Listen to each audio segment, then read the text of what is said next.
বড় বেলালদহ ফাজিল মাদ্রাসা ময়দানে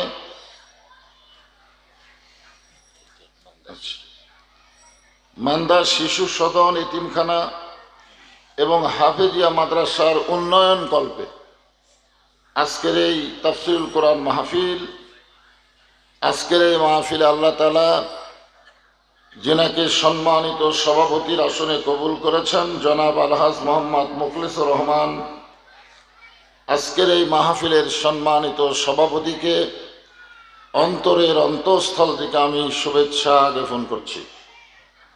আজকের এই মাহফিলে সম্মানিত সহ সভাপতিবৃন্দ, সম্মানিত প্রধান অতিথি, সম্মানিত বিশেষ অতিথিবৃন্দ, আমন্ত্রিত অতিথিবৃন্দ, সম্মানিত সুধীজন, সকলকেই অন্তরের অন্তঃস্থল থেকে আমি শুভেচ্ছা জ্ঞাপন করছি। আজকের এই মাহফিলে সম্মানিত ওলামায়ে কেরাম, কারণ ফাজেল মাদ্রাসা মানেই হচ্ছে আলেম তৈরির ফ্যাক্টরি, ঠিক কিনা বলেন? এখানে অনেক আলেম ওলামা উপস্থিত হয়েছেন। আপনাদের মাঝে মাঝে যে সমস্ত আলেম ওলামা বসে আছেন, মঞ্চে উপবিষ্ট আছেন, মাগরিবের নামাজের পর থেকে এত রাত পর্যন্ত কোরআন হাদিসের আলোকে অত্যন্ত গুরুত্বপূর্ণ আলোচনা করে আপনাদেরকে শোনালেন। আলেম ওলামা সহ আজকের মাহফিলের বক্তাগণকে অন্তরের অন্তঃস্থল থেকে আমি শুভেচ্ছা জ্ঞাপন করছি। এই মুহূর্তে আমার সামনে যারা বসে আছেন, আশেপাশে যত মানুষের শোরগোল শোনা যাচ্ছে, আশেপাশে মনে হচ্ছে এখানে একটা মেলা লাগছে। যেরকম কি লাগছে? একটা মেলা লাগছে। আসলে পরিবেশ যদি সুন্দর না হয়, আপনি যতই সুন্দর কথা বলেন, সুন্দর করে মানুষকে বোঝানো বড় কঠিন। অনেক ছাত্র কিন্তু এলোমেলো অবস্থায় আছে, স্যার কিন্তু সেখানে ঠিক মতো লেকচার দিতে পারে না, ঠিক কিনা বলেন? আবার হাট বাজারে হাজার হাজার মানুষ থাকলেও সেখানে কোনো বক্তা ওয়াজ করতে পারে না। একটা পরিবেশ লাগবে। যেনারা বসে আছেন এবং যেনারা দাঁড়িয়ে আছেন, সকলকেই অন্তরের অন্তঃস্থল থেকে আমি শুভেচ্ছা জ্ঞাপন করছি। সম্মানিত মা বোনেরা, পর্দার অন্তরালে বসে বসে যারা আলোচনা শুনতেছেন, তাদেরকেও শ্রদ্ধা জ্ঞাপন করে এই মুহূর্তে জানতে চাচ্ছি আপনারা সকলে কেমন আছেন? আলহামদুলিল্লাহি রাব্বিল আলামিন। যে আল্লাহ তাআলা শারীরিক সুস্থতা এবং মানসিক প্রশান্তি, সুবহানাল্লাহ বলেন, গত বছর এই সময় আমাদের অনেকেরই শরীর সুস্থ ছিল, কিন্তু মনের মধ্যে প্রশান্তি তেমন ছিল না। মনের মধ্যে প্রশান্তি বোঝেন? কেমন যেন একটা না জানি কি হয়, না জানি কি হয়। আজরাইল ধরার আগে পুলিশ ধরার ভয়, যেরকম ঠিক কিনা, এরকম একটা অস্থিরতা কাজ করত। কিন্তু 5ই আগস্টের পর থেকে আল্লাহ তাআলা আমাদের শরীরটাকেও সুস্থ রেখেছেন, মনের দিকটাও আমরা ভালো আছি। এই জন্য খুশি না বেজার? তাহলে জবান খুলে সমস্বরে সকলে বলবো, রব্বানা লাকাল হামদ হামদান কাসীরান তাইয়িবান মুবারাকান ফি। আমরা প্রশংসা করলাম কার? কেন করলাম? এমনি এমনি? আল্লাহ কোরআনে বলেছেন, ওমাইয়াবতাগি গায়রাল ইসলামা দীনান ফালান ইউকবালা মিনহু। আয়াতের মাধ্যমে আল্লাহ বুঝাই দিলেন, ইসলাম ছাড়া অন্য কোনো জীবন ব্যবস্থা, ধর্ম কেউ যদি গ্রহণ করে, সেইটা কখনোই আল্লাহর দরবারে কবুল হবে না, ঠিক কিনা বলেন? আমরা আল্লাহর প্রশংসা করার কারণ যে জন্মসূত্রেই আল্লাহ আমাদেরকে মুসলমানের ঘরে কবুল করেছেন। এজন্য খুশি না বেজার? অন্য কোনো ঘরে জন্ম নিয়ে মুসলমান হয়ে মরা খুবই কঠিন। রুহের জগতে আল্লাহ আমাদের রুহগুলোকে পছন্দ করে, দুনিয়ার জগতে মুসলমানের ঘরে আল্লাহ আমাদেরকে কবুল করেছেন। এই জন্যই সকলেই জবান করে বলি আলহামদুলিল্লাহ। আলহামদুলিল্লাহ। মাইকের সাউন্ড মাইক আলা ভাই কোথায় এ ভ্যা ভ্যা করতেছে, বুঝতে পারতেছেন না? হ্যাঁ, সাউন্ডটা ক্লিয়ার করেন। আল্লাহর প্রশংসা করার কারণ হলো আল্লাহ ভাগ্য গুণে আমাদেরকে বিশ্ব নবী, জোরে বলেন কি নবী? বিশ্ব নবী। বিশ্ব নবী তো বুঝতেছেন। হ্যাঁ, সেই নবীর উম্মত হিসাবে আল্লাহ আমাদের কবুল করেছেন। নবীর উম্মত হওয়ার মধ্যে আমাদের লাভটা কি, একটা সংক্ষিপ্ত কথা বলি। হযরত আদম আলাইহিস সালাম একদিন রাস্তা দিয়ে যাচ্ছিলেন। কি দিয়ে যাচ্ছিলেন? রাস্তা দিয়ে যাওয়ার সময় দেখে তার বেটা শীশ আলাইহিস সালাম রাস্তায় বসে আছে, কিন্তু বসার সাইজ নাই, বেসাইজ। আপনারা বলেন তো, বসার একটা সাইজ আছে না নাই? হাসিনা কিন্তু ক্ষমতার চেয়ারে বসেছিল, সাইজ না বেসাইজ?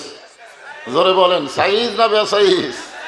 হ্যাঁ, ভোটবিহীন একটা সরকার দীর্ঘ সময় বেসাইজ হয়ে বসেছিল। জোরে কোন ঠিক কিনা?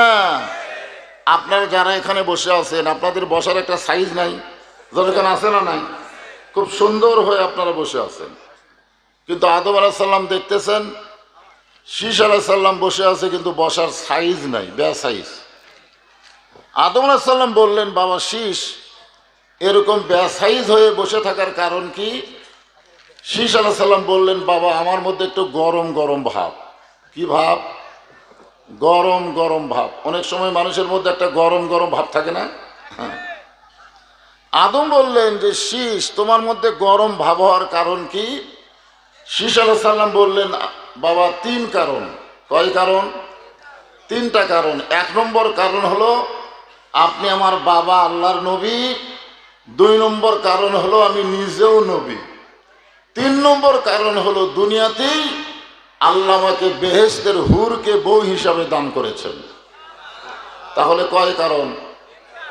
তিনটা কারণ। কেমন লাগতেছে? এক নম্বর কারণ হচ্ছে বাপে নবী, বাবা আদম আলাইহিস সালাম নিজেও নবী, শীশ আলাইহিস সালাম ছেলে সেও নবী, এবং দুনিয়াতেই পাইছে জান্নাতের হুর। আমরা জান্নাত পাইলে হুর পাবো, আর আল্লাহ শীশ আলাইহিস সালামকে দুনিয়াতেই বেহেশতের হুর। মাইকের সাউন্ড ঠিক হচ্ছে না, চ্যান চ্যান করতেছে। আমি বলতেছি বারবার, কিন্তু আমার কথা খেয়াল করতেছে না। ওরাও চালু আছে, ওরা আরেক দেখো বাবা মাইকের কি অবস্থা। এই কোনটা মাইক? সম্মানিত উপস্থিতি, আজকের এই মাহফিলে আমাদেরকে ধন্য করেছেন এই মাহফিলের বিশেষ অতিথি জনাব ইকরামুল বারী টিপু, সাবেক সাধারণ সম্পাদক বাংলাদেশ জাতীয়তাবাদী দল এবং সাবেক উপজেলা চেয়ারম্যান মান্দা। উনি মঞ্চ উপবিষ্ট হয়েছেন, আমাদেরকে ধন্য করেছেন। মহোদয়কে আসন গ্রহণ করার জন্য আমি বিনীতভাবে অনুরোধ করছি। ধন্যবাদ। আপনারা বলেন তো, দুনিয়াতে আপনারা কি পাইছেন? বিয়ে করার পরে কি পাইছেন? বউ। বউ। আর জান্নাতে গেলে আপনারা কি পাবেন? এখন হুর আর বউ, এই দুইটার মধ্যে সুন্দর কোনটা?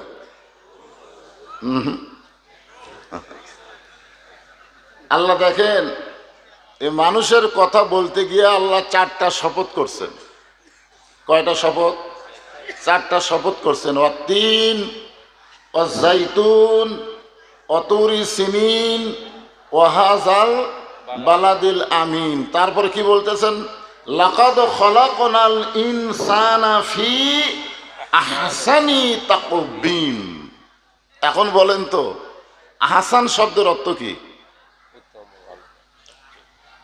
সবচাইতে সুন্দর, উত্তম, সুন্দর আল্লাহ মানুষকে সৃষ্টি করেছেন। তাহলে আপনারা বলেন তো, হুরের ব্যাপারে আল্লাহ এরকম আহসান শব্দ বলছেন? শপথ করে বলছেন? মানুষের ব্যাপারে বলেছেন। আরে মানুষের মধ্যে পুরুষ এবং নারী দুটাই আছে। আমরা জান্নাতে গেলে হুর পাবো। এই হুরের গল্প যেন খবরদার ভুল করে বইয়ের কাছে বলেন না, কোনোদিনও যেন বলেন না। আমি সেই দিন থেকে হুরের ওয়াজ বন্ধ করছি। একবার আমার বউকে বলতেছিলাম, আল্লাহ যদি আমাকে জান্নাত দেয়, জান্নাতে হুর পাবো। আমার বউ বলতেছে, হুর কি গো? আমি বললাম, হুর হলো সুন্দরী নারী, নাকের সাইজ, চোখের সাইজ, মুখের সাইজ। বলতে বলতে বউ দেখি বগলের ভিতরে বালুস নিয়ে চলে যাচ্ছে। আমি বললাম কোথায় যাচ্ছে? বলে হুর নিয়ে থাকো, আমার দরকার নেই। এই জন্য আমরা বলবো মা বোনেরা যারা পর্দার অন্তরে আছেন, শীস আলাইহিস সালামের জোড়া কোনো মেয়ে দুনিয়াতে ছিল না বলে আল্লাহ তাকে জান্নাত থেকে একটা হুর পাঠাইয়া এই দুনিয়াতে তাকে বউ হিসাবে কবুল করেছে। সুবহানাল্লাহ বলে। সমস্ত জান্নাতি নারীদেরকে আল্লাহ হুরদের নেত্রী বানায় দিবে। জোরে কোন সুবহানাল্লাহ। তাহলে মেয়ের আর মন খারাপ করবে না। আদম আলাইহিস সালাম বললেন, বাবা শীস, নবীর বেটা নবী না হইয়া, বেহেশতের হুরের স্বামী না হইয়া, আখির জাহানের পয়গম্বরের উম্মত যদি হতে পারতে তাহলে তোমার জীবন ধন্য হয়ে যেত। বুঝবার পারেননি? বুঝবার পারলে এইরকম সুবহানাল্লাহ। আমি কি কইলাম? নবীর বেটা নবী না হয়ে, বেহেশতের হুরের স্বামী না হয়ে, আখির জাহানের পয়গম্বরের উম্মত যদি হতে পারতে তাহলে তোমার জীবন ধন্য হয়ে যেত। কি আখির জাহানের পয়গম্বরের নাম কি? আমাকে নবীর পরে আর কোন নবী আছে নাকি? এতে বাংলাদেশে কিছু আছে কাদিয়ানি। আমাদের বগুড়াতে কাদিয়ানিদের একটা মসজিদ আছে। আসলে মসজিদ না, কাদিয়ানির কি করে আল্লাহ ভালো জানে। আল্লাহ কোরআনে বলেন, মা কানা মুহাম্মাদুন আবা আহাদিম মির রিজালিকুম ওয়ালাকিন রাসূলুল্লাহি ওয়া খাতামান নাবিয়্যিন। আমাদের নবীর পরে কোনো নবী নাই। সবাই বলবেন, আমাদের নবীর পরে কোনো নবী। কেউ যদি নিজকে নবী বলে দাবি করে আর তার যারা অনুসারী তারা সকলে হবে কাফের। আমি যেই বলবো কাদিয়ানি, আপনারা বলবেন কাফের। কাদিয়ানি আপনারা এখানে বলতেছেন মিডিয়ার মাধ্যমে গোটা পৃথিবী হচ্ছে। জোরে কর কথা ঠিক কিনা? এই যে অনেকে আমাকে দেখেননি, ঘরের মধ্যে এক লোক যা বললো, হুজুর বহুদিন হলে আপনার ওয়াজ শুনি কিন্তু আজকেই প্রথম দেখলাম। তার মানে কি আমার ওয়াজ আমি সরাসরি না আসলে ওয়াজ কিন্তু গোটা পৃথিবী চলে যায়। জোরে কোন ঠিক কিনা? এই মিডিয়ার মাধ্যমে। তাহলে আমি যেই বলবো কাদিয়ানি আপনারা জোরে বলবেন কাফের। আল্লাহ খুশি হবে, আমাদের নবীর প্রতিও ঈমান বেড়ে যাবে। জোরে কোন কথা ঠিক কিনা? কাদিয়ানি আরো জোরে মাশাআল্লাহ।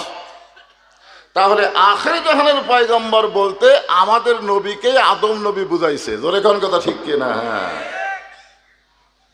শীস আলাইহিস সালাম লাভ দিয়ে উঠছে, এতক্ষণ আইছিল বসে বেসাইস, এবার লাভ দিয়ে বলতেছে, বাবা নবীর বেটা নবী না হইয়া, বেহেশতের হুরের স্বামী না হইয়া, আখির জাহানের পয়গম্বরের নবীর উম্মত হলে জীবন ধন্য হতো কেমনে? আপনি যে বললেন এটা ধন্য কেমনে হতো, আদম বললেন তাহলে একটা শোনো, আমি জীবনে একটা ভুল করছিলাম।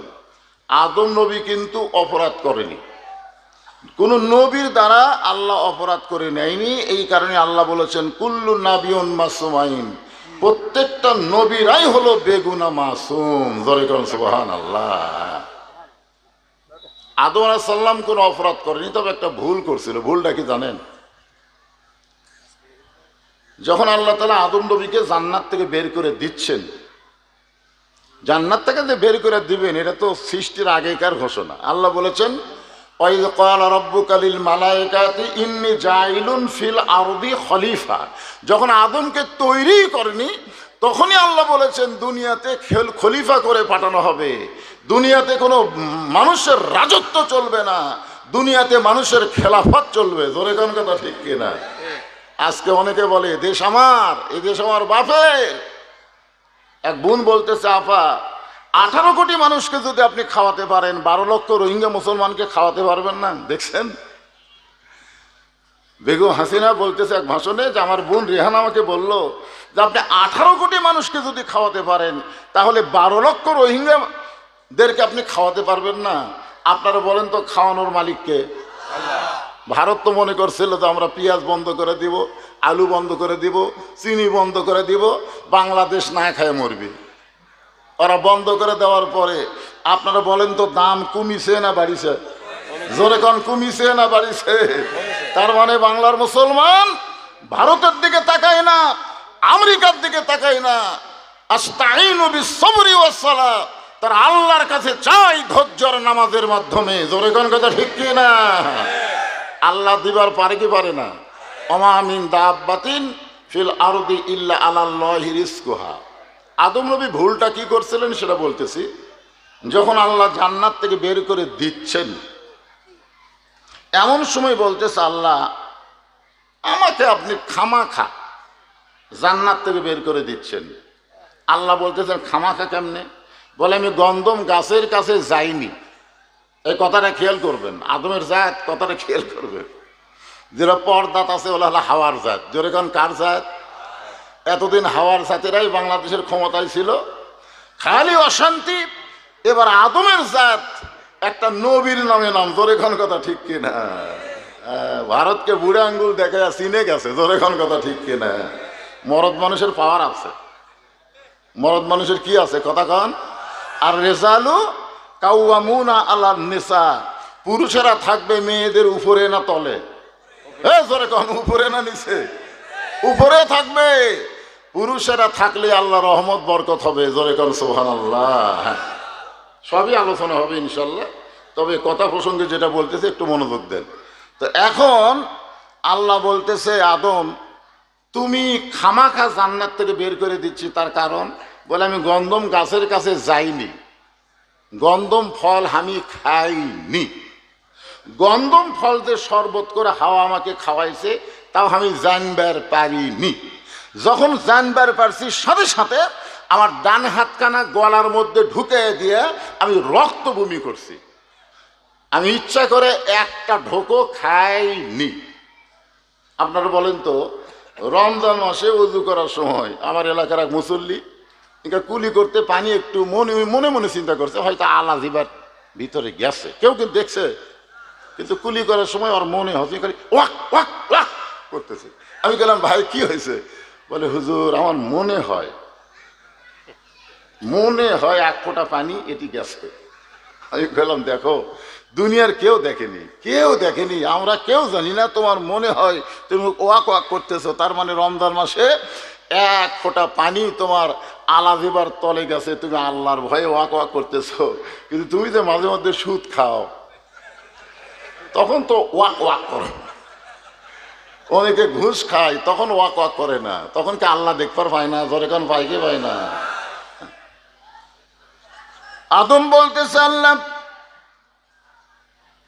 আমার মুখের মধ্যে গন্ধম শরবত জানার পরে আমি ডান হাতখানা মুখের মধ্যে ঢুকাই দিয়ে রক্ত বমি করলাম। এখন বলেন তো আমার দোষটা কোন জায়গায়? আদম বলতেছে আমার দোষটা কোন জায়গায়? আল্লাহ বলতেছে তোমার কোনোই দোষ নেই, তোমার একটা ভুল হলো তুমি হাওয়ার দিকে খেয়াল করনি।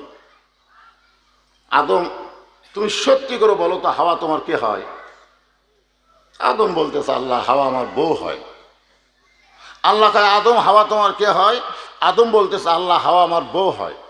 আল্লাহ বলে আদম হাওয়া তোমার কে হয়? আদম বলতেছে আল্লাহ একই কথা বারবার। বিয়ে হওয়ার সময় আপনারা কয়বার কবুল কন? জোরে কন কয়বার? একবার বললেই তো হয়, তিনবার বলা লাগে কেন? আল্লাহ বলে আদম পরপর তিনবার জিজ্ঞেস করলাম হাওয়া তোমার কে হয়, প্রত্যেকবারই বলেছ হাওয়া আমার বউ হয়। এখন তুমি বলো হাওয়া যদি তোমার বউ হয় সে তোমার বউ কি করতেছে এ খেয়াল তোমার করার দরকার আছে না নাই? আছে। আপনাদের বউগুলা কি করে আপনারা খেয়াল করবেন না? তখন খেয়াল করবেন কি করবেন না? খেয়াল করবেন না? তোমার হাওয়া গন্ধম গাছের কাছে গেল, তুমি তখন কোথায় ছিলে? আদম কয় আমি খেয়াল করিনি। তোমার হাওয়া গন্ধম ফল পাড়া খাইলো শয়তানের প্ররোচনায়, তখন তুমি কোথায় ছিলে? কয় আমি খেয়াল করিনি। হাওয়া যে গন্ধম শরবত করে তোমাকে খাওয়ালো তখন তুমি কোথায় ছিলে? আমি খেয়াল করিনি। তো বউ তোমার খেয়াল করবি কে? আজকে প্রত্যেকটা বনি আদম জাহান্নামী হবে তার বইয়ের কারণে। জোরে কোন কথা ঠিক কথা বলেন? খালি খেয়াল না থাকার কারণে। খেয়াল খেয়াল সব বেখেয়ালি আছে। আদম বললেন বাবা শীষ একটা মাত্র ভুল করার কারণে আল্লাহ তাআলা দুনিয়াতে আমাকে পাঠায় দিলেন। দুনিয়া হলো জেলখানা, ওই যে ভুল করেছি তার সংশোধনের জন্য হলো দুনিয়া। আর দুনিয়া সিজনুল মুমিনিন, দুনিয়া হলো মুমিনদের জন্যে, কথা কয় না, জেলখানা রে জেলখানা। আপনি যদি বলেন হুজুর আমি নামাজ পড়ি, আমি রোজা করি, আমি জিকির করি, কিন্তু আমি একদিনও জেলত যাইনি, আমি জেলত যাইনি হুজুর, আমার কোনো টেনশন নাই, আমি সারাদিন ঘুরে বেড়াই, সারা রাত ঘুমাই, কোনোদিন পুলিশ আমার খোঁজে না হুজুর। আপনারা বলেন তো হাসিনার সময় যাক পুলিশ খোঁজেনি, ই তলে তলে কার দল করছে?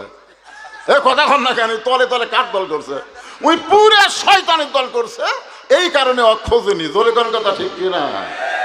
ইমানদার যদি হও তুমি আরামে দুনিয়াতে বসবাস করবা। আজকে ফিলিস্তিনের মুসলমানের জন্য আমরা চোখের পানি বের করি, কিন্তু আমরা তো জানি না ফিলিস্তিনের একজন মা তার সন্তানকে জন্ম দিয়ে কি নিয়ত করে।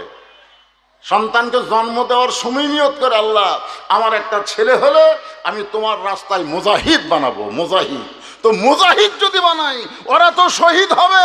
ফিলিস্তিনের বাচ্চারা, ফিলিস্তিনের মুসলমানেরা মরে নাই, ওরা জান্নাতের পাখি হয়ে ঘুরতেছে। জোরে কোন কথা ঠিক না? হ্যাঁ, আমাকে একজন বলল হুজুর আল্লামা সাইদি হুজুরকে জেলের মধ্যে থেকে বার করে হাসপাতালে যায় মারলো কেন? আমি কইলাম তুই সাইদি হুজুর ওয়াজ শুনছু? শুনছি তো। তো প্রত্যেকটা ওয়াজে হুজুরদের বলতো আল্লাহ আমাকে শাহাদতের মৃত্যু দিও, আল্লাহ আমাকে শহীদ হিসাবে কবুল করো। তো হুজুর প্রত্যেকটা মোনাজাতে দোয়া করছে শহীদের পথে কবুল হওয়ার। তো আল্লাহ সেই কবুল করার জন্যই জেলখানা থেকে বের করে হাসপাতালে নিয়ে যায়, তাকে হত্যা করা মাত্রই সে শহীদ হয়ে গেছে। জোরে কোন কথা ঠিক না? এই জন্য আমরা সবাই কি বলি? আল্লামা সাইদি তুমি মরনি, শহীদ হয়েছ আমরা এটাই মানি। আল্লাহু আকবার।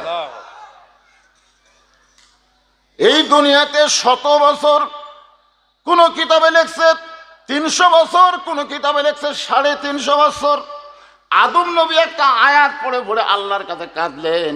আমার সামনে যারা আছেন সবাই যদি পারেন, এটা কিন্তু মোনাজাতের মধ্যে আমরা বলি, রব্বানা পড়েন, রব্বানা যালামনা আনফুসানা ওয়া ইল্লাম তাগফির লানা ওয়া তারহামনা লানাকুনান্না মিনাল খাসিরিন।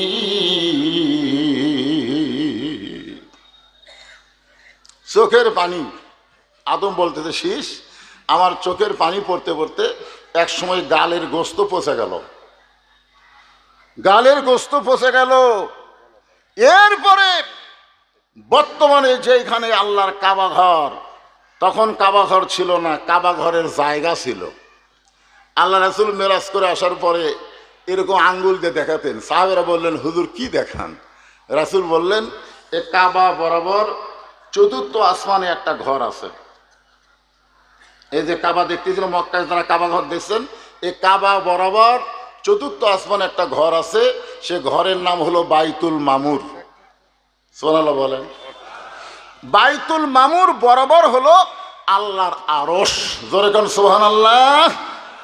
এই জন্যই কিন্তু বলা হয়েছে ইন্না সালাতা তানহানিল ফাহশাই ওয়াল মুনকার, একমাত্র নামাজই পারে মানুষকে যাবতীয় বেহুদা খারাপি কাজ থেকে বাঁচাই দিতে।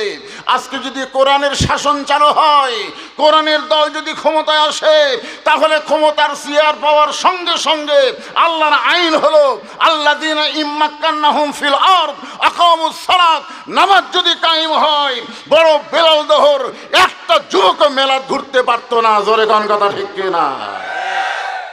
আপনারা বলেন কোরআনের মাহফিল বাদ দিয়ে বাহিরে ঘোরা এটা ভালো কাজ না বেহুদা কাজ? এ কথা কান, ভালো কাজ না বেহুদা কাজ? চিন্তা করছেন? আমি সেই নামাজের আয়াত দিয়ে আজকে আপনাদেরকে আলোচনা শোনাবো ইনশাআল্লাহ। নামাজ পড়েন? ইনশাআল্লাহ পড়ি। সারা জীবন পড়ে কিন্তু পরীক্ষা পাস করে না। সারা জীবন পড়ে কিন্তু পাস করে না। আপনারা বলেন তো এই পড়ার নাম কি?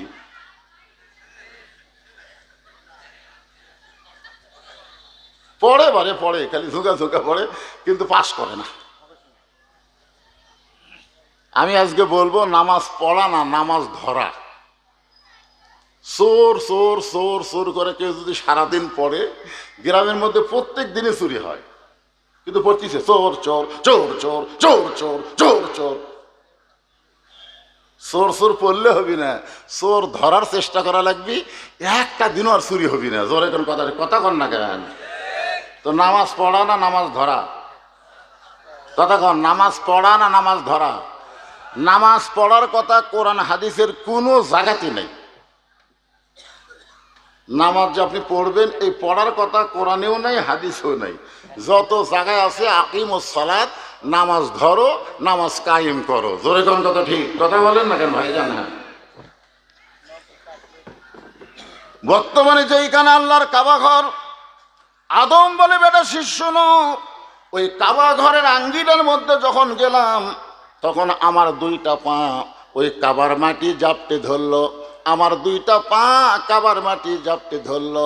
আদম খালি চিল্লায় বলে, আল্লাহ গোটা দুনিয়া ঘুরে ঘুরে কাঁদতেছি, আমার তওবা তুমি কবুল করতেছ না, এখন আর যে ঘুরতে পারি না, আমার পা দুইটা চাইপা ধরলে এখন এই করবো কি? আল্লাহ ডাক দিল, আদম শুধু কানলে হবে না, শুধু কানলে হবে না, চিন্তা ভাবনা করে কান্দা লাগবে। আপনারা বলেন তো শুধু কানলে হবে? এখন বলতেছে মুয়াজ্জিন সাহেব ইমামকে, হুজুর আমাদের গ্রামে যে হারে চুরি হচ্ছে, এই চোরের হাত থেকে বাঁচার জন্য কান্দা কান্দা একটু আপনি দোয়া করেন। তখন ইমাম সাহেব এশার নামাজ শেষ করে সবাইকে বলল, জরুরি এলান, সবাই একটু বসেন। সবাই বসে গেছে। ভাই আপনারা কি জানেন আমাদের গ্রামে প্রতিনিয়ত চুরি হচ্ছে? এই চোরের হাত থেকে বাঁচার জন্যে আজকে চোখের পানি বের করে কান্দা লাগবে। তো খালি খালি আমরা কানবো না। 3 বার সূরা ইখলাস পড়েন, 1 খতম ফজিলতের সওয়াব, 1 বার সূরা ফাতিহা পড়েন, 3 বার দরুদ শরীফ পড়েন, 1 বার ইস্তেগফার পড়েন। সব মুসল্লি পড়েছে, ইমাম 2 হাত তোলা কান্দা কান্দা দোয়া করতেছে, আল্লাহ আল্লাহ আর যেন আমাদের গ্রামে চুরি না হয়, আল্লাহ চোরের হাত থেকে আমাকে বাঁচাও আল্লাহ। চোর জানলা দিয়ে বলতেছে আমিন আমিন, চোর জানলার থেকে বলতেছে আমিন। আজকে ফিলিস্তিনের জন্য যতই কান্দেন আর যতই লং মার্চ করেন কাম হবে না, কারণ ফিলিস্তিনের আশেপাশে যেগুলো মুসলিম রাষ্ট্র আছে তারা যতদিন গাদ্দারি না ছাড়বে ততদিন ফিলিস্তিনের বিজয় হবে না। জোরে গন্ধ ঠিক না? আমার বাংলাদেশে বিশাল একটা মিছিল করে কান্দে কাম হবে? চোর যে আমিন করলো, কারণ চোর জানে যে এই 2 হাত খালি মোনাজাতের হাত না, পাগলা, এই 2 হাত হলো লাঠি ধরার হাত। জোরে গান কথা ঠিক কিনা? কিন্তু আমরা মুসলমান খালি 2 হাত মোনাজাতের মধ্যে সামিল করছি, এই 2 হাত দিয়ে যে ধরা লাগবে এই ধরাটা আমরা বুঝি না। ইমাম যদি বলতো মুয়াজ্জিন কিসের কান্দা কান্দা দুয়ারে, সমস্ত মুসল্লি 3 হাতে একটা করে লাঠি বানাও, যে যে রাস্তা দিয়ে চোর আসার মতন সন্দেহ হয় ওই রাস্তায় গোপনে গোপনে তোমরা দাঁড়িয়ে থাকো। এই কথা যদি ইমাম বলতো, আপনারা বলেন তো চোর কি আমিন কবি? শুধু কানলে হবে না। এক বক্তা কান্দিছে, ইব্রাহিম কান্দে অগ্নি কুণ্ডে, ইসমাইল কান্দে সুরির তলে, বনবাসে পয়রারে কান্দে বিবি হাজেরা রে, আল্লাহ কান্দে জানি না। এই গজল কয় আর কান্দে? তো 2 কান্দের 2 ফেরেশতাকে আল্লাহ যে হারে কান্দা কান্দা গজল করছে, আর রেজাল্ট কি? আল্লাহ বলতেছে জাহান্নামী।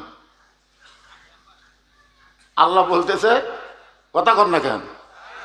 কারণ ইব্রাহিম নবী অগ্নিকুণ্ডে কান্দেনি।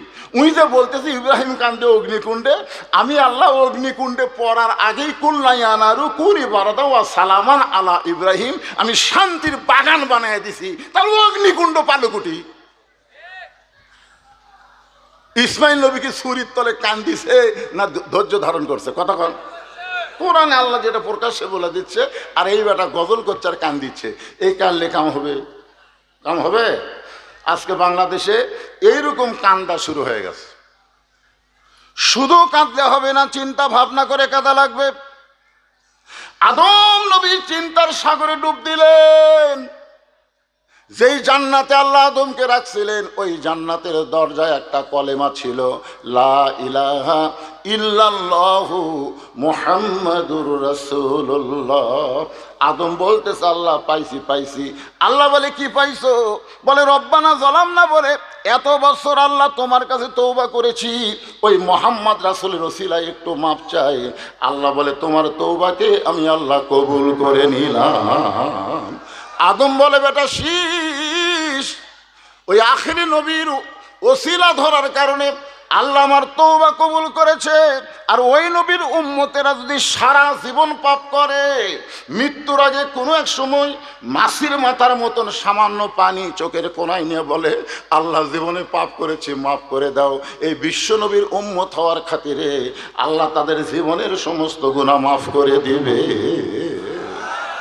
শীষ বলতেছে বাবা, নবীর বেটা নবী না হইয়া, বেহেশতের হুরের স্বামী না হইয়া বিশ্ব নবীর উম্মত যদি হতে পারতাম তাহলে জীবন ধন্য হতো।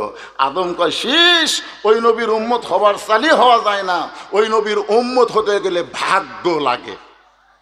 এখন আপনারা বলেন আমাদের ভাগ্য ভালো না খারাপ?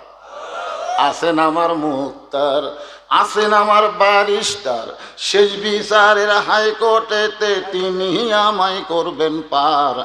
আমরা পাপী রাসূল জাবিন্দার।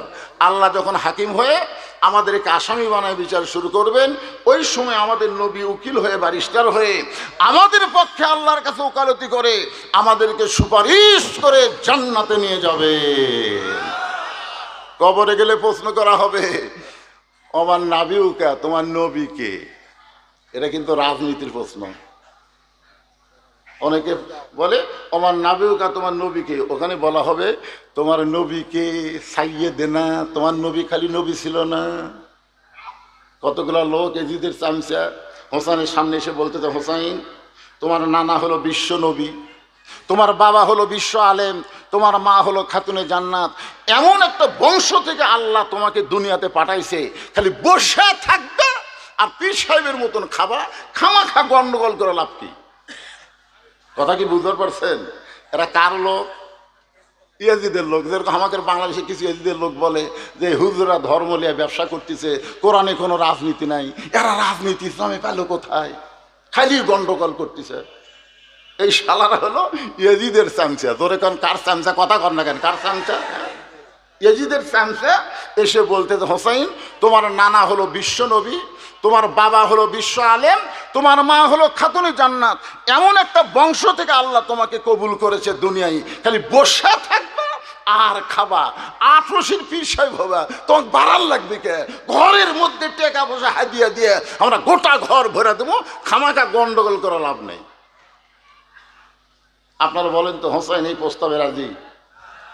হোসেন রাদিয়াল্লাহু বসে থাকলেন, সঙ্গে সঙ্গে তিনি দাঁড়িয়ে বললেন রেজিদের চামচারা, তোমরা যদি আল্লাহর বান্দা হতে তাহলে আমার নবীকে, আমার নানাকে শুধু বিশ্ব নবী বলতা না, আমার নানা হলো বিশ্ব নেতা। জোরে গান কথা ঠিক না? আমাদের নবীকে শুধু বিশ্ব নবী না বিশ্ব নেতা? তাহলে কবরে প্রশ্ন করা হবে আমার নাবিউকা, তোমার নবীকে, খালি তোমার নবীকে না, তোমার নেতাকে। তুমি কোন নেতার পিছনে চামচাগিরি করছো আর বিসমিল্লাহ আলা মিল্লাতি রাসূলিল্লাহ কইয়া তোমার কবরে ঢুকান হলো? আর কি মারতিছে? হোসাইন রাদিয়াল্লাহু বললেন আমার বাবা শুধু বিশ্ব আলেম না, আমার বাবা হলো বিশ্ব বীর। আজকে মামুনুল হক শুধু শাইখুল হাদিস না, একটা বীর, তার মধ্যে বীরত্ব আছে। আমির হামজা শুধু বক্তা না, তার মধ্যে বীরত্ব আছে। আল্লামা সাইদি হুজুর শুধু আলেম ছিল না, বাংলাদেশের মধ্যে শ্রেষ্ঠ বীর ছিল বলে অন্যায়ভাবে 13 বছর তাকে জেলখানায় বন্দি করে রাখছে। খালি আলেম হয়ে থাকলে খালি লিচু খাবি, কমলা খাবি, মালটা খাবি, আঙ্গুর খাবি, ও খাওয়ারে। হোসেন কি বলতেছে?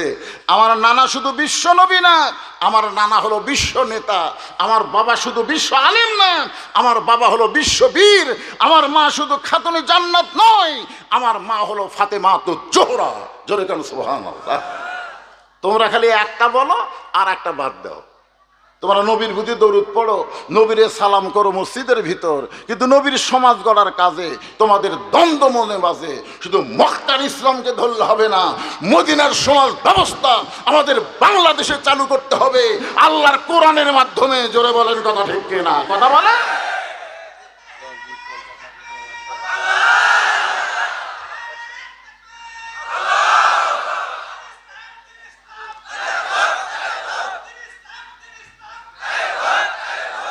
আল কোরআনের আলো,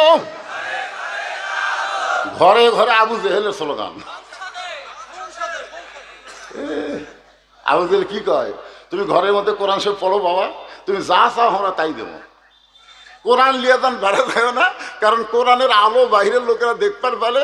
আবু জেহেলের অন্ধকার নীতিকে আর কেউ গ্রহণ করবি না। জোরে কোন কথা শিখিয়ে না। এই জন্য আল কোরআনের আলো সবাই বলবেন। মুসলমানের বাচ্চারা, কোরআনের মাহফিলে কোনো দলাদলি করলে হবে না।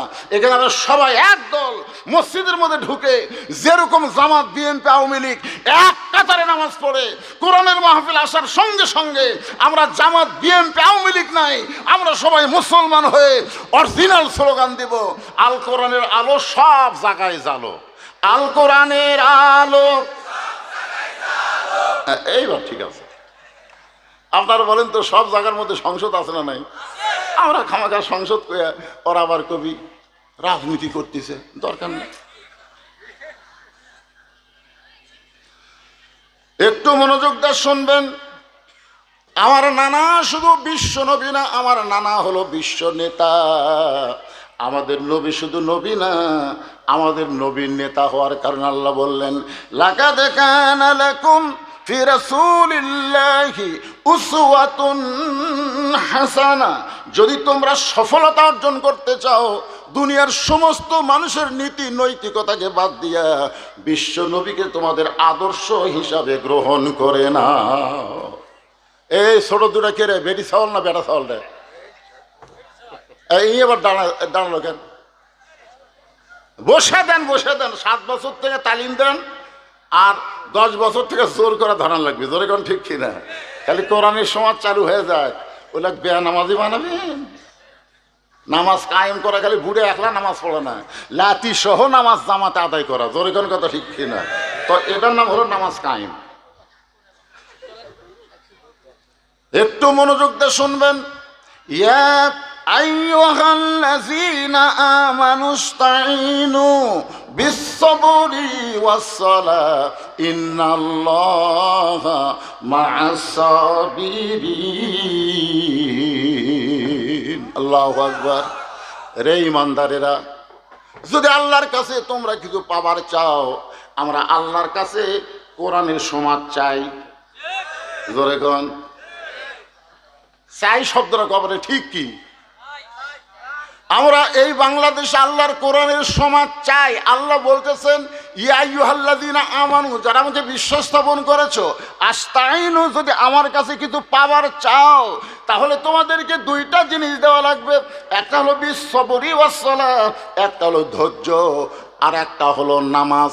এই ধৈর্য আর নামাজের ভিতর দিয়ে আমরা আল্লাহর কাছে চাবো। কি চাবো? দুনিয়া আখিরাত না। আল্লাহ বলেছেন রব্বানা, পড়েন, রব্বানা আতিনা ফিদ দুনিয়া হাসানাতাও ওয়া ফিল আখিরাতি হাসানা। কে ভাই, এখন আপনাকে এই টাকা গোনা লাগবে কেরা?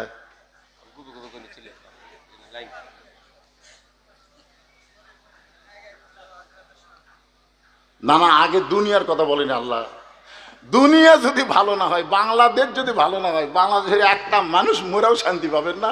আল্লাহ কবি তুই কোন দেশ থেকে আসছ? তো বাংলাদেশের নিয়ম কি, আইন কি? ও যে দেখতেছেন না হুজুর, ও যে দেখতেছেন, এই জমি সব আমার হুজুর, ওই সাইডে সব আমার ভাইয়ের, আর ওই সাইডে সব আমার চাচার, আর এইদিকে যা দেখতেছেন এগুলোর মধ্যে পাওয়া দেওয়ার জায়গা কারো নাই। তো সবই যদি তোমাকে হয় আল্লাহর, তখন বলতেছে আল্লাহটা দেখবার গেলে 2 মিনিট হাঁটা লাগবে। কয় মিনিট?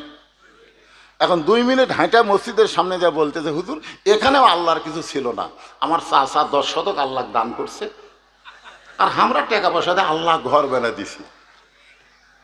তখন ফেরেশতা বলতেছে, আল্লাহ এই দেশের নাম কি যে দেশে তোমার কিছুই নাই?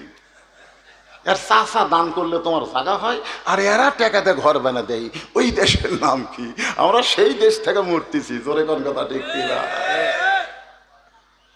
দুনিয়া যদি ভালো না হয় তার আখেরাত কোনোদিনও ভালো হবে না। আর এই দুনিয়া ভালো করতে গেলে মানুষের তৈরি আইন হবে না, আল্লাহর কোরআনের আইন লাগবে। জোরে কোন কথা ঠিক কথা বলে। ধৈর্য ধারণের কথা বলা হয়েছে। ধৈর্য ধারণ কেন? কোনোদিন বাচ্চা হয় নাই, এবার বিবাহের পরে মেয়েটার বাচ্চা হবে। আপনারা বলেন তো, বাচ্চা হওয়ার সময় ঠেলা আছে না নাই? কেমন ঠেলা? মরদ মানুষ বুঝবি না, বুঝেন? আপনারা বোঝেন? বাচ্চা হওয়ার সময় কি বলবো, প্রসবের কথা, মা বিনে সেই ব্যথা কেউ তো বুঝিবে না। মাজন থেকে সন্তানের দায়, অকালে মা মারা যায়, কেন সে মায়ের ভক্তি করো না? এমন দরদি ভবে কেউ হবে না আমার মা গো। আমার মায়েরা যদি ধৈর্য ধারণ না করতো, আমরা কেউ দুনিয়াতে আসতে পারতাম না। পারতাম? আমার দাদি আমাকে কছে, ভাই তোর ধাত্রী যখন তোর টানায় বার করলো তখন তোর মাথা লম্বা হয়ে গেল। মানে আমার মাথা লম্বা হয়ে গেছিল, তখন থাবড়ে থাবড়ে থাবড়ে আমার মাথা গোল করছে। তাহলে চিন্তা করেন আমি আমার মাও কত কষ্ট দিছি, তারপরে আমার মাও দাঁতের উপর দাঁত ধৈর্য ধারণ করছে। ধৈর্য ধৈর্য ইন্নাল্লাহ মা সাবিরিন। ধৈর্যশীলদের সঙ্গে কে থাকে? এতরকম কে থাকে? হাসিনার 15.5 বছরের মধ্যে আমরা ইমানদারেরা অনেক ধৈর্য ধারণ করেছি। জোরে কোন কথা বলেন না কেন? অনেক ধৈর্য ধারণ করেছি। 3 তলা বাড়ি আমার, সিরাজগঞ্জের রোডত আসতি, বউ মোবাইল করতেছে, রাত তখন 1:30টা। কেগো আপনি কোথায়? আমি বললাম রোডে। আজকে টাঙ্গাইল থেকে 2 কেজি চমচম দিছি গো, মেয়েরা পছন্দ করে, যতই চমচম কিনেন বাড়িতে আসেন না। আমি কলাম কি হয়েছে? বলে সন্ধ্যার পর থেকে বাড়ির গেটের সামনে পুলিশের গাড়ি ঘুরতেছে। চিন্তা করে দেখেন, চমচমলে বাড়িতে আসবে। বউ বলতেছে সন্ধ্যার থেকে পুলিশ ঘুরতেছে। তখন আমি চিন্তা করলাম এটা কুটি যাই, শ্বশুর বাড়ির যাই। তখন আমার শ্বশুরকে মোবাইল করলাম, কয়েকবার কল দেওয়ার পরে শ্বশুর ধরে বলতেছে, আব্বা এত রাত্রে কেন? আমি বললাম আমার বাড়ির দরজার সামনে পুলিশ ঘুরতেছে, আমি একটু আপনার বাসার যাবার চাই। না, খবরদার খবরদার, তুমি যে দল করো, তুমি এখন আমার বাসাতে আসলে পরের দিন আমার কাছে পুলিশ ঘুরবি, দরকার নেই।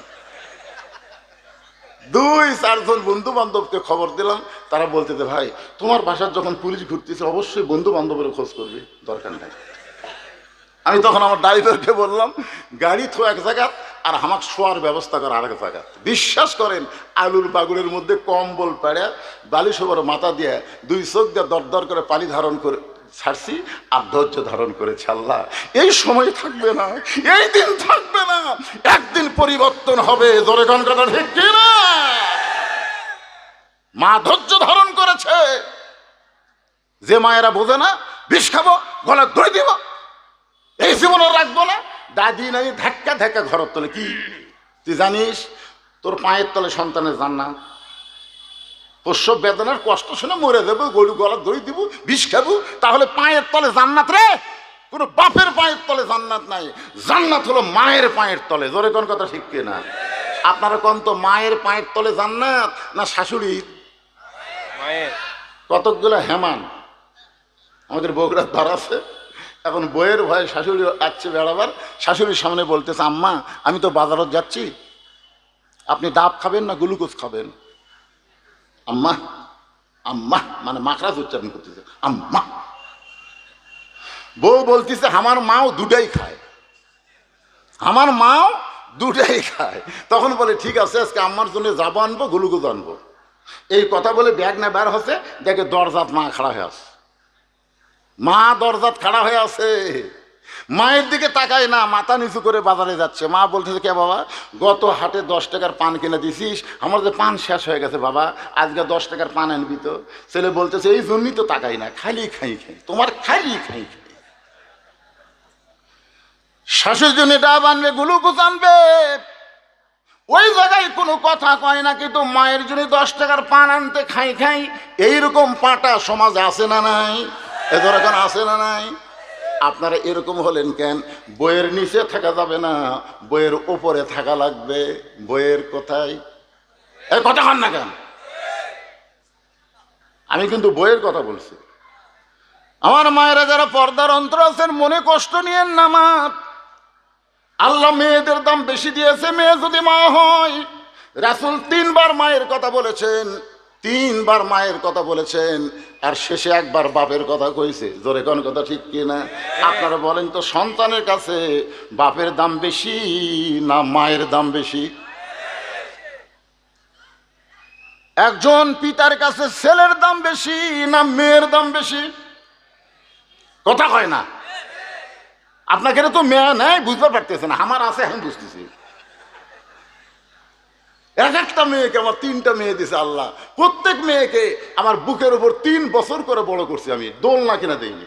মেয়েরা যেন বলবার না পারে বেটা হয়নি দেখে বাপ আমাকের উপর মন খারাপ, এটা যেন বলবার না পারে। এই দিন আর বুকের উপর ঘুম পাড়াচ্ছে, আর বুক কিছু কোনটা কোনটাই বড় পোশাক। 3 বছর পর্যন্ত ঘুম পাড়াচ্ছি। এখন সে মেয়েরা আর কোনো কিছু লাগলে আমার কাছে কয় না, মায়ের কাছে যা প্যাঁ প্যাঁ করে, মা টাকা লাগবে, এ লাগবে, সে লাগবে। আমি একদিন রাগ করে আমার বউ কইলাম, কে রে, আমার মেয়েরা আমার কাছে আসতে পারে না, তোমার মাধ্যমে চাই কেন? এই 3 টাকা শোকো তো। 3 মেয়ে ঘরের মধ্যে ঢুকে মাথা নিচু করে আছে। আমি বললাম, মা তোমাদের টাকা লাগবে, তোমরা আমার কোবা, আমি কি তোমাদের কোন দয়া করছি? তাই বলে 3 জনে 300 টাকা দিলাম। 3 জন 300 টাকা লিয়ে ঘরের মধ্যে আছে। আমি বললাম, মা আর কি টাকা লাগবে? যদি আপনি দেন। তা আবার 100 করে দিলাম, দিয়ে বললাম, মা এবার কি টাকা হয়েছে? তো সেটা আপনার বিবেচনা। তখন আবার 100 করে টাকা দিলাম। 3 জনক 3 3কে 900 দিলাম। ওরা হাসতে হাসতে ঘর থেকে বাইরে গেল। আমি চিন্তা করলাম, মেয়ের আমার কাছে চাইলো না, আমি ওদেরকে 3 বারে 300 টাকা দিলাম। আল্লাহ তোমাকে ছেলে দেয়নি, দেখি তো ছেলের খবর কি। তোমার বড় ভাইয়ের ছেলে মেয়ে 2টাই আছে। আমি বললাম, ভাই মেয়ের খবর তো আমি ভালোই জানি, তো তোর তো আল্লাহ ছেলে দিছে, তোর ছেলে যখন টাকা লাগে কিভাবে চায়? তার বড় ভাই বলতেছে, শালার লাগবে 106,000, লাগবে 106,000। আমি তখনই বুঝলাম, ভাই বাপের কাছে ছেলের চাইতে মেয়ের দাম বেশি। ধরে কেন সুবহানাল্লাহ।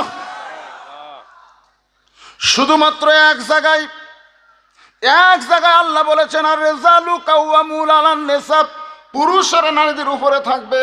আর সেই কথাটাই তাসলিমা নাসরিন সমাজের মধ্যে এমনভাবে বিক্ষিপ্তভাবে প্রচার করেছে, বিক্ষিপ্ত, যা আল্লাহ মেয়েদের দাম কমা দিছে, পুরুষের দাম বাড়া দিছে। এরা পুরুষ মানে স্বামী, আর এখানে মেয়ে মানে বউ।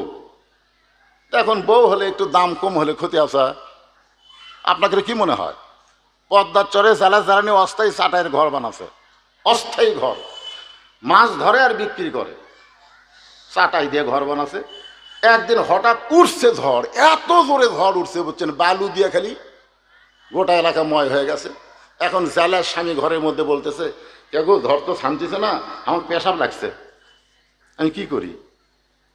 বউ বলতেছে, দরজা খোলা যাবি না, দরজাটা ধুলে বালি দিয়ে সব মেখে যাবি। এত জোরে পেশাব লাগলো, কি করি? তাহলে ঘরের কোনাত করি। স্বামী, বউ কয়, কি গো তুমি, এত বড় মানুষ, ঘরের কোনাত পেশাব করলে সেই ঘর থাকা যাবে? স্বামী কয়, পেশাব লাগলো যে কি করি রে? বউ কয়, এক কাম করো, তুমি হর কান্দর চড়ো, তুমি হর কান্দর চড়ে উপরে একটা শুটুং করো, ওই শুটুং দিয়ে তোমার যন্ত্র বার করে পেশাব করো। তো ভালোই বুদ্ধি বউ দিছে, বউয়ের কান্দর চড়ে শুটুং বানে পেশাব করছে। 1-8 ঘন্টা হয়, ঝড় আর থামে না। বউ বলে, আমারও তো পেশাব লাগছে। স্বামী বলে, শুটুং করে আছে, খালি কান্দে চড়ো, শুটুং দিয়ে পেশাব করো। এবার বউ কান্দে চড়ে পেশাব করে, পেশাব শুটুং দিয়ে বাহিরে যায় না, স্বামীর বুকটা ভিজা যায়। স্বামী চিল্লে বলে, বউ রে কোথায় পেশাব করো, কোথায় পড়ে? বউ বলে, মরার স্বামী জানো না, সব জায়গায় সমান অধিকার চলে না। বাংলাদেশের নেতা হবে, মুসলমানের কোন নেত্রী হবে না। জোরে বলেন কথা ঠিক। নারীদের দিন দেখা শেষ, আগামীতে দেখবো আমরা মরদ মানুষের বাংলাদেশ। কারা কারা রাজি? 2 হাত তুলে আমার আল্লাহকে দেখান। লিল্লাহে তাকবীর। দেখেন, দাড়ি নাই, মোছ নাই, ঈদের দিন ইউনুস যখন টুপি পরছে, হায় হায় কি ঢপ রে। মরদ মানুষের একটা সাইজ নাই কে ভাই, কি কথা কন না কেন? মরদ মানুষের সাহস বেশি। এরশাদ চাচা তখন রোববার ছুটি ছিল, সেই ছুটি যখন জুম্মার দিন শুক্রবারে করলো। মরদ মানুষ যতই স্বৈরাচার হোক, মরদ তো কতক্ষণ মরদ না। আপনারা আগে রোববারের দিন ছুটি আসলো, আপনারা জানেন সরকারি ছুটি আসলো কি বার? রবিবার। রবিবার হলো খ্রিস্টানদের বড়দিন, আর সেই দিনে করছে ছুটি ইংরেজের আমলে। ওই ছুটি চলতিছে, এরশাদ ক্ষমতাতে এসে গেল না, মুসলমানের ছুটি হবে জুমার দিন শুক্রবার। জোরে কোন কথা ঠিক না? ওই রবিবার ওকে লাত্তি দিয়ে ফেলা দিয়ে শুক্রবার যখন ছুটি ঘোষণা করলো, তখন আমেরিকার খ্রিস্টানরা বলতেছে, যদি রোববার বাদ দিয়ে শুক্রবার ছুটি ঘোষণা করো, আমরা আমেরিকার সাহায্য বন্ধ করে দেব। এরশাদ চাচা বললো, তোরা সাহায্য বন্ধ করে দিলে কি হবে, আমার আল্লাহর সাহায্য ঠিকই চলে আসবে। জোরে কোন কথা ঠিক না? মরদ মানুষের ক্ষমতা দেখছে।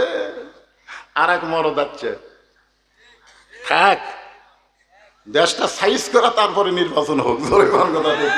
কি রে ভাই, মন কষ্ট দিচ্ছে?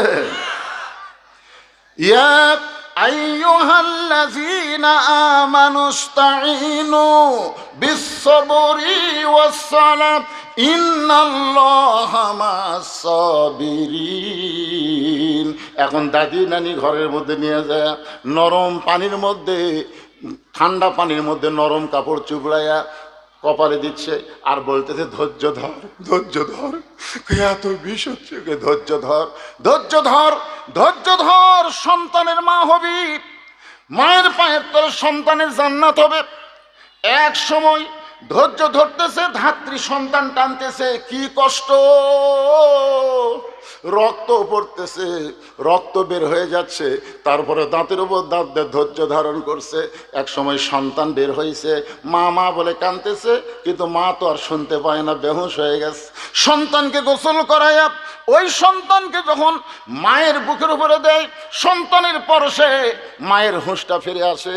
সন্তান আস্তে করে হাত দেয় নিয়ে, ওই মা সন্তানকে কাছে নিয়ে মুখ থেকে জিহ্বা বের করে সন্তানের মুখে চুমা খায়।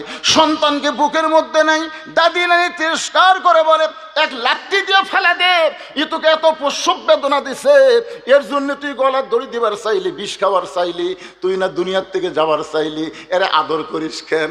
মা মুসকি মুসকি হাসের বলে, দাদি কষ্টের পরে এমন শান্তি এটা আগে আসতে বুঝতে পারি নাই। 2000 ছাত্র জনতা জীবন দিল, 30,000 ছাত্র জনতা পঙ্গু হয়ে গেল, কত রক্ত, কত বেদনা, এত কষ্ট সহ্য করার পরে সন্তান মা যেমন তার বুকে পায় সব কষ্ট ভুলে যায়। আমরা আগামীতে আল্লাহর কোরআনের শাসন আর কলেমার পতাকা যখন পথ পথ করে উড়বে, আমাদের সব কষ্ট আমরা ভুলে যাব। তাহলে ধৈর্য ধরার দরকার আছে না নাই? উকিল এসে মীর কাসেম আলীকে বলতেছে, স্যার আর আপনাকে ধৈর্য ধরা লাগবে না, আর আপনাকে ধৈর্য ধরা লাগবে না, আজকে রাত 12:30টায় আপনার ফাঁসি হবে। কয়টা শুনি? আজকে রাত 12টায় আপনার ফাঁসি হবে, 12:30 না, 12টায় আপনার ফাঁসি হবে। মীর কাসেম আলী বলতেছে, এখন কয়টা বাজে? বলে এখন বাজে 9:30। মুসকে মুসকে হাসি আর বলে, তাহলে আমাকে এখনো 2.5 ঘন্টা ধৈর্য ধরা লাগবে। সুবহানাল্লাহ কন, কয় ঘন্টা? 2.5 ঘন্টা ধৈর্য ধারণ করা লাগবে। মীর কাসেম আলী মুসকি মুসকি হাসের বলে, উকিল এ 2.5 ঘন্টা বসে থাকা লাভ কি? আমি 2 ঘন্টা ঘুম পারি। 2.5 ঘন্টা বসে থাকা লাভ কি? 2 ঘন্টা আমি ঘুম পারি। উকিল কয়, মানুষ করে যার 2.5 ঘন্টার পর হাসি হবি, তাই বলে 2 ঘন্টা ঘুম পারবি। উকিল মনে করছে ফাঁসির চিন্তার পাগলা হয়ে গেছে, ফাঁসির চিন্তা কি হয়ে গেছে? পাগল হয়ে গেছে। উকিল মন খারাপ করে বাড়ি হয়ে গেছে। যখন 2 ঘন্টা চলে গেছে, রাত যখন 11:30 বাজে, এমন সময় উকিল ফাঁসির কন্ডম সেলের মধ্যে ঢুকে থাকে মীর কাসেম আলী নাক ডাকা ঘুম পাড়তেছে। উকিল কয়, আর 8 ঘন্টা পর ফাঁসি হবে। এই সময় এইভাবে ঘুম পাড়ে, ই মানুষ করে। পা ধরে এভাবে ঝাঁকাইছে। সঙ্গে সঙ্গে মীর কাসিম আলী চেতন পায়ে বলে, ভাই ফাঁসির সময় কি হয়েছে? বলে, না এখনো 8 ঘন্টা বাকি আছে। ভাই আলহামদুলিল্লাহ, তাহলে এখন 8 ঘন্টা ধৈর্য ধারণ করা লাগবে। 8 ঘন্টা ধৈর্য ধারণ করব না, ওযু করে 2 রাকাত নামাজ পড়ে কোরআনের সূরা মুলক আর সূরা মুজাম্মিল তেলাওয়াত করে, পাশির কন্ডম ছিল সবচাইতে যে সুন্দর পাঞ্জাবি, সেই পাঞ্জাবিটা পরে শিরোনো দিয়ে মাথা হাসড়ায় বলে, উকিল রে দেখো তো আমাকে কেমন লাগতেছে। উকিল কান্দের বলে, স্যার আপনি কি শ্বশুর বাড়ি যাবেন? আপনার ফাঁসি হবে, আপনার ফাঁসি কার্যকর হবে। মীর কাসিম আলী রে, আমাদের মতন কিছু কোরআনের কর্মীর ফাঁসি হবে, এতে আমার কোনো আফসোস না। তবে আমার বিশ্বাস, আল্লাহ কোরআনে বলেছেন, ওয়ালা তাকুলু লিমান ইউকতালু ফি সাবিলিল্লাহি আমওয়াতুন বাল আহইয়াউ ওয়ালাকিন লা তাশউরুন। উকিল, আমার মুখে এত আনন্দ দেখার কারণ কি তুমি জানো? আমি আল্লাহর কোরআন বিশ্বাস করি, আল্লাহর কোরআনকে আমি বিশ্বাস করি, আল্লাহর কোরআন অনুযায়ী আমি জীবন গড়েছি, আমার কোনো অন্যায় না। বিনা দোষে আমাকে ফাঁসি কার্যকর করতেছে। শোনে না, আল্লাহর রাস্তায় বিনা দোষে কাউকে যদি হত্যা করা হয়, কাউকে যদি হত্যা করা হয়, তাদেরকে তোমরা মৃত্যু বলো না, আমি আল্লাহ বলতেছি তারা অমর। আমার গ্রামের একটা লোক, একটা ছেলে হয়েছে, তা আমার কাছে 500 টাকা নিয়ে এসে বলতে, হুজুর একটা ভালো নাম রাখেন তো। 500 টাকা দিয়ে আমি পকেটের থেকে গেলাম, ভাই এই মুহূর্তে সবচাইতে ভালো নাম হলো আবু সাইদ। সবচাইতে ভালো নাম কি? আবু সাইদ। মানে হাসিনা পতন করার জন্যে সর্বপ্রথম বাংলার জমিনে রংপুরে যিনি জীবন দিল, তার নাম কি? আবু সাইদ। আমি ছেলেটার নাম রাখলাম আবু সাইদ। ওর বাপ খুশি হয়ে কয়, হুজুর আরো 500 নেন। আমি খেয়ালই করিনি হুজুর। আয় আয়, ওর ছেলের নাম আবু সাইদ তোছে, এখন বলে আবু সাইদের বাপ, আবু সাইদের মা। আল্লাহর কোরআনের আয়াতের দিকে খেয়াল করেন, আবু সাইদ মরছে, মরছে। আমার গ্রামে আবু সাইদের নাম হলো, কয়েকদিন পর আর একটা সন্তান হয়েছে, ওই নিজে আবু সাইদ নাম তোছে, আমার কাছে আর আসেনি। কিন্তু যেই লোকটা আমাকে টাকা দিয়ে ছেলের নাম রাখলো, ও আমার এসে বলছে, হুজুর আপনি তো আমার ছেলের নাম আবু সাইদ তোলেন, মধ্যপাড়া তো আর একটা আবু সাইদ হসা, তা আপনি একটা আলেম মানুষ হোক, দেখুন যে একই পাড়ার 2 আবু সাইদ কেমনে হয়। তা আমি সকালবেলা উঠে তার কাছে বললাম, ভাইজান তোমার ছেলের একটা নাম পছন্দ করছি, খুবই সুন্দর। বলে, কি নাম হুজুর? মুগ্ধ। ওকে পানি পান করাতে করাতে তাকে মারল না, ওই মুগ্ধ থো। না হুজুর আবু সাইদই ভালো লাগতেছে, আমি ওটাই থমো। আমি না বারে আবু সাইদ, আপনার কাজ বাজে হুজুর, আপনার বাজলো কাজ, সেরকম তো টাকা নেবেন। কিছুদিন পরে আমার এক খালা, তার মেয়ের একটা মেয়ে হয়েছে, বহুদিন পরে বহু চিকিৎসা তদবির করে একটা মেয়ে হয়েছে। আমার এক খালা ডাক দিয়ে বললো, বাবা তুমি আলেম মানুষ, একটা ভালো নাম রাখো তো, আমার একটা নাতনি হয়েছে, একটা ভালো নাম। আমি বললাম, খালা আপনার নাতনির নাম তো হাসিনা। হাসিনা, ওরে বাবা। 30 সেকেন্ড খালার কথা কয় না, খালি মোবাইল ধরো ঘো ঘো ঘো করে। আমি বললাম, খালা কি হলো? এই তুই জানিস না তুই আলেম মানুষ, হাসিনা একটা খুনি। আমি তখন বললাম, হাসিনা না মরাই মরে গেছে, আর আবু সাইদের জীবন দিয়ে চির অমর হয়ে গেছে। জোরে কোন কথা ঠিক কথা বলেন, উঠ থেকে ঠিক কই রে। আরে যুবক, মেলাত ঘোরো না। আজকে ফিলিস্তিনকে যে হারে ধরছে, গত কয়েকদিন আগে ভারতের একটা মুখ্যমন্ত্রী কইছে, বাংলাদেশকে দখল করতে আমাকে 1 ঘন্টাই লাগবে না।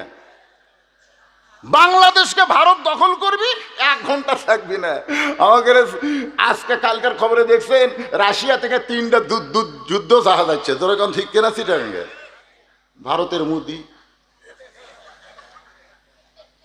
আমি মনে মনে কইলাম, ইউনুস নবীরে খাইল মাছেতে গিলিয়া, ফেরেশতা পাঠাইলেন আল্লাহ ইসমে আজম দিয়া, দমে দমে সে হরদম পড়ে সে ইসমে আজম, মাছেরই উদর হইতে বাঁচাইলা প্রাণ।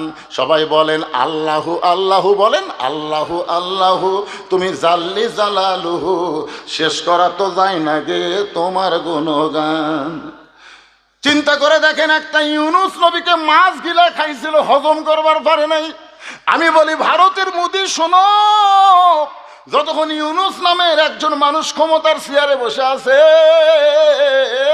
তোমরা ভারত আসো গিলবার পারবা না। তোমাদেরকে বুড়া আঙ্গুল দেখায় ইউনুস এখন চীনের সাথে ব্যবসা করবে। ধরে কোন কথা ঠিক না? আপনারা জানেন লালমনিরহাটে কি হচ্ছে জানেন? হাই হাই রে, এমন একটা বিমানবন্দর হচ্ছে ভাই, ওই যে চিকেন চিকেন চিকন চিকন চিকেন, মাথা খারাপ। মানে কয়েকদিন পর ভারতে যা পামত পড়বি রে। কথা শোনেন মুসলমান, আমরা শুধু ইউনুস নিয়ে খুশি না, আমরা আল্লাহর কোরআনকে আগামীতে বাংলার জমিনে দেখতে চাই। কারা কারা দেখবো?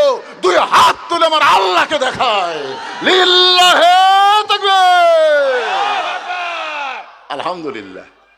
এখন আপনারা বলেন, এই কোরআনকে বাংলার জমিনে দেখবার গেলে এই হাফিজি মাদ্রাসা চালু থুবেন না বন্ধ করবেন?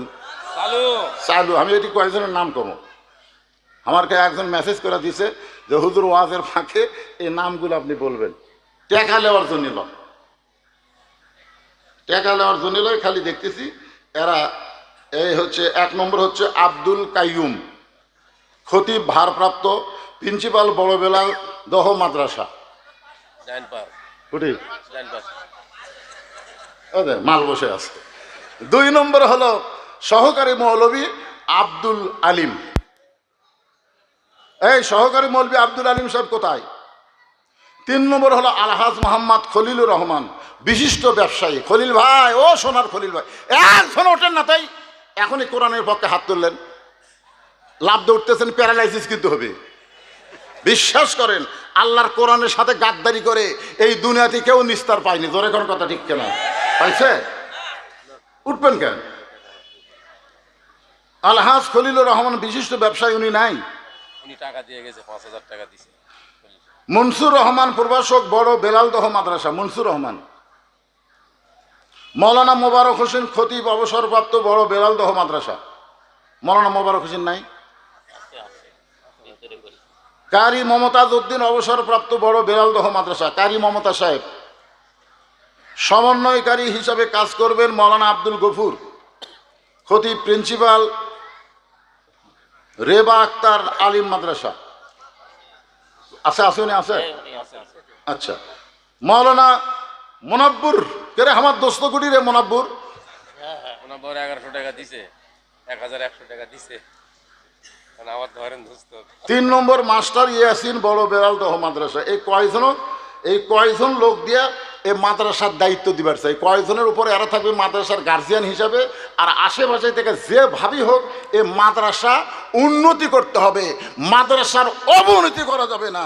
এখানে 3টা মেয়েকে কোরআনের হাফেজার সম্মান দেওয়া হলো, অথচ ছেলেদের মাদ্রাসার একটাও হাফেজ বাড়ালো না। জোরে কর, কথা কর না কেন, কথা কর না কেন? এই আপনাদের ফাজেল মাদ্রাসা যদি ভালো মতো চালু রাখতে চান, ওই মাদ্রাসা চালু করা লাগবে বাজান।